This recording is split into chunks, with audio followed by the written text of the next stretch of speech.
హైదరాబాద్కు రండి, తెలంగాణలో విద్యా కార్యక్రమాలు చేపట్టండి. ఆక్స్ఫర్డ్ యూనివర్సిటీకి సీఎం రేవంత్ రెడ్డి ఆహ్వానం.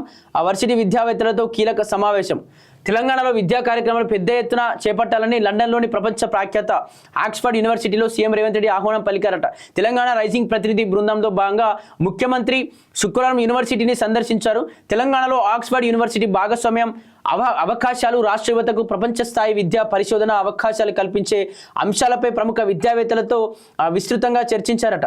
ఆక్స్ఫర్డ్ యూనివర్సిటీ పరిధిలోని బ్రావాట్నిట్ స్కూల్ ఆఫ్ గవర్నమెంట్కు చెందిన ప్రొఫెసర్ మాయా ట్యూజర్ బెలియోల్ కాలేజీకి చెందిన ప్రొఫెసర్ ఫైసల్ దేవ్జీతో సీఎం సమావేశమయ్యారు. ఈ సందర్భంగా తెలంగాణ రైజింగ్ విజన్ను వారికి తెలిపారట. హైదరాబాద్ నుంచి ప్రపంచ స్థాయి విద్యా కేంద్రంగా తీర్చిదిద్దేందుకు తెలంగాణ ప్రభుత్వం రూపొందిస్తున్న ప్రణాళిక చేపడుతున్న చర్యలను వివరించారట. అదేవిధంగా రాష్ట్ర ప్రభుత్వ సహకారంపై ప్రెజెంటేషన్. ఆక్స్ఫర్డ్ యూనివర్సిటీ తమ ఎగ్జిక్యూటివ్ ఎడ్యుకేషన్ కార్యక్రమాలు, ప్రత్యేక పరిశోధన సామర్థ్యాలు, విస్తృతమైన విద్యా వ్యవస్థను హైదరాబాద్కు తీసుకురావాలని ముఖ్యమంత్రి ఆహ్వానించారట. హైదరాబాద్లో ఒక కేంద్రాన్ని ఏర్పాటు చేసి తెలంగాణ యువతకు ఉద్యోగ నిపుణులపై ప్రపంచ స్థాయి విద్యా పరిశోధన అవకాశాలు అందించేందుకు ముందుకు రావాలని కోరారట. సమావేశంలో సీఎం కార్యాలయ సలహాదారులు ఆక్స్ అఫీషియో ప్రత్యేక ప్రధాన కార్యదర్శి కె రామకృష్ణ మాట్లాడుతూ దీనికి సంబంధించి ఏదైతే ఇతను అమెరికాలో ఇక్కడ లండన్లో పాల్గొని లండన్లో ఖచ్చితంగా విద్యా ప్రమాణాలు ఏ విధంగా ఉన్నాయి, దీన్ని ఇండియాకి ఏ విధంగా తీసుకెళ్ళి హైదరాబాద్ అంటే తెలంగాణ వ్యాప్తంగా ఏ విధంగా ఆ విద్యను డెవలప్ చేయాలని చెప్పి అదే విధంగా కూడా అక్కడికి వెళ్ళి మాట్లాడుతున్నట. నిజంగా చాలా సంతోషమే తెలంగాణ గురించి మాట్లాడుతున్నారు. మరి ఇక్కడ నిరుద్యోగులు పోరాటాలు చేస్తున్నారు కదా, ఇక్కడ నిరుద్యోగులు కావచ్చు, ఉద్యోగులంతా కూడా రోడ్లపైకి ఎక్కుతా ఉన్నారు కదా. మరి వాళ్ళ జీతాలు ఏదో వాళ్ళకి ఇస్తే, వాళ్ళ ఉద్యోగాలు ఏదో వాళ్ళకి ఇస్తే, ఇంత పెద్ద మీరు ఈ లండన్ పోయి రావడం లేకపోతే అమెరికా వెళ్ళి రావడం అన్ని వృధా ఖర్చులు, పనికిరాని ఖర్చులు అనిపిస్తాయి అవన్నీ. ఎందుకంటే ప్రజల సొమ్ము వృధా అయిపోతుంది. ఎందుకంటే ఇక్కడ రోడ్లపైకి ఎక్కుతా ఉన్నారు, ఇక్కడ రోడ్లపైకి ఎక్కుతా ఉన్నారు, నిరసనలు చేస్తూ ఉన్నారు, మీ పైన ధర్నాలు చేస్తూ ఉన్నారు, మీ ఇల్లు ముట్టడిస్తూ ఉన్నారు. ఇటువంటివన్నీ వదిలేసి మీరు లండన్కి వెళ్ళి అమెరికాకు వెళ్ళి మేమేదో ఈ దేశాన్ని మొత్తం తెలంగాణలో ఉన్నటువంటి రాష్ట్రాన్ని కావచ్చు లేకపోతే దేశాన్ని మొత్తం బాగుపరిచేస్తాం, విద్యా ప్రమాణాలన్నీ కూడా అభివృద్ధి చేస్తాం, విద్యను మొత్తం కూడా ఇక్కడ ప్రైవేటీకరణ లేకుండా చేస్తామని చెప్పేసి మీరే ప్రైవేట్ స్కూళ్లకు, ప్రైవేట్ కాలేజీలకు ఓపెనింగ్లకు పోతారు. దీనికి సంబంధించి ప్రైవేట్ ఆసుపత్రుల ఓపెనింగ్ పోతారు, ప్రైవేట్ డాక్టర్లను మీరే శాల్వాలు కప్పి సన్మానిస్తారు. ఖచ్చితంగా చేసుకోండి, మా ప్రజలకు కూడా ఉచితంగా ఇవ్వండి అని చెప్పేసి ప్రైవేట్ కాలేజీల దగ్గరికి, ప్రైవేటు హాస్పిటల్ దగ్గరికి పోయి రిబ్బన్ కట్ చేసి మా పేదలకు ఏమైనా మాకు సహాయం చేయండి చెప్పేసి వాళ్ళ దగ్గరికి పోయి వేడుకునే బదులు గవర్నమెంట్ పాఠశాలలు బాగా చేసుకోండి, గవర్నమెంట్ హాస్పిటల్ బాగా చేసుకోండి. గవర్నమెంట్ హాస్పిటల్ దాదాపు ఏం ఫెసిలిటీస్ లేవు.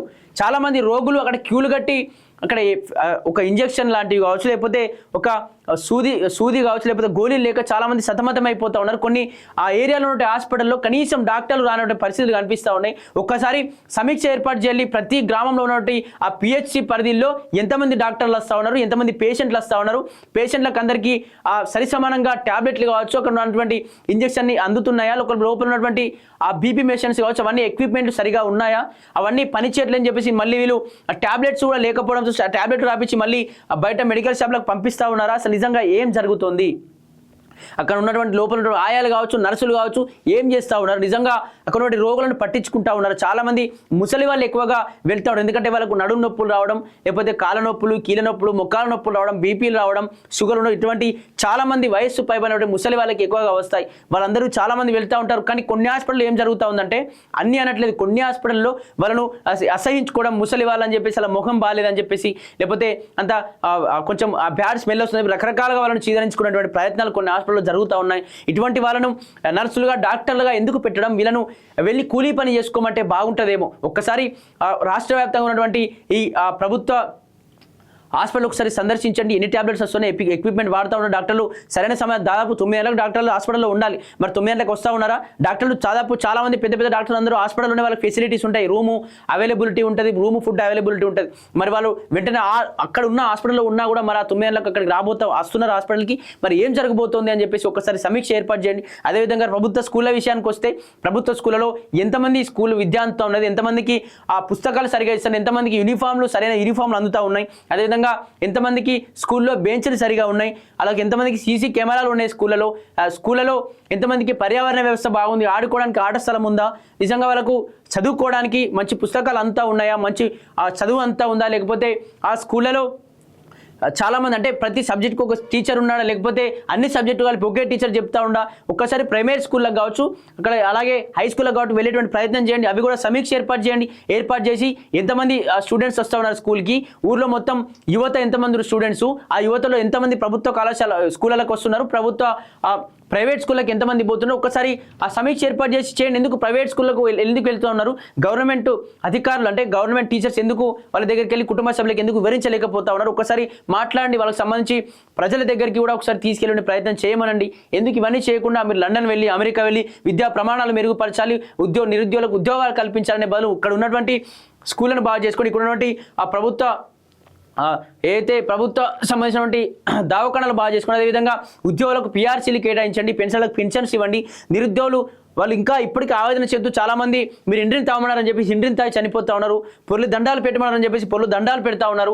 వాళ్ళ జీవితాలు మార్చండి. కానీ మీరు లండన్ వెళ్ళి, అమెరికా వెళ్ళి మేము ఇక్కడ విద్యా ప్రమాణం మొత్తంగా తీసుకెళ్ళి ఏమో చేస్తామంటే మీరు ఏం చేస్తామన్నా ఇక్కడ యువత మొత్తం కూడా మిమ్మల్ని తీసేసేటువంటి ఆలోచనలో ఉన్నారు. మిమ్మల్ని రేవంత్ రెడ్డి నుంచి పక్కకు పెట్టాలి, అతను ఉద్యోగాన్ని తొలగించాలనేటువంటి ఆలోచనలు ఉన్నారు. కాబట్టి ఒక్కసారి ఆలోచన చేయండి. ఇంకా ఎన్ని సంవత్సరాలు, ఇప్పటికే 2.5 సంవత్సరాలు గడిచిపోతా ఉంది. వాళ్ళు ఉద్యమాలు చేయబట్టి ఇంకా ఎన్ని రోజులు చేస్తారు, చేసి డైరెక్ట్గా మీరు మళ్ళీ అక్కడ ఎమ్మెల్యేగా మీ కాన్స్టిట్యున్సీలోకి వచ్చి ఎమ్మెల్యేగా గెలవకుండా అక్కడ పోరాటం చేసేదాకా తెచ్చుకోకండి. ఖచ్చితంగా ఒకసారి మారి అక్కడ మీరు కంట్రీలకు వెళ్ళండి, అక్కడ విద్యా ప్రమాణాలను చూడండి. కానీ రాష్ట్రంలో జరుగుతున్నటువంటి పరిణామాలు, రాష్ట్రంలో ఏం జరుగుతోంది, రాష్ట్రంలో నిజంగా నిజమైన విద్యార్థులు నిరుద్యోగులు ఉన్నారా అని చెప్పేసి ఒకసారి సమీక్ష ఏర్పాటు చేసి మాట్లాడండి. లేకపోతే మళ్ళీ మీకు సీఎం హోదా కాదు, మీకు ఎమ్మెల్యేగా గెలిచేటువంటి పరిస్థితులు ఉండవు.